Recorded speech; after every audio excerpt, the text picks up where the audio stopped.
এটা হলো আমার বেস্ট ফ্রেন্ড। ওর প্রবলেমটা কি জানো? ও রেড ফ্ল্যাগ চোখে দেখতেই পারে না। দেখবে দেখবে। আচ্ছা অঙ্কিতা, তোর বয়ফ্রেন্ড জানিস প্রিয়ার ফটোতে লাইক দিয়েছে? তো লাইকই তো দিয়েছে ইনস্টাগ্রামে, কি হয়েছে? প্রিয়া কিন্তু খুব হট। তো কি হয়েছে, ওর কাছে আমি সব থেকে সুন্দর। কিন্তু ডিএমএ কথাও বলে।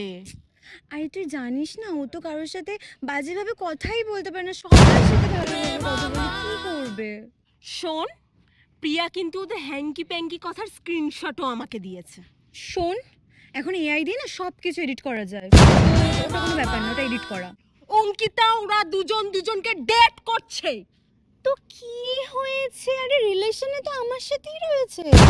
শোন, আমি খুব ভালোভাবে বুঝে গেছি যে তুই আমাদের রিলেশনটা চাস না। ওই কথা আছে না, মেয়েরা মেয়েদের শত্রু, তুই তুই আমার শত্রু।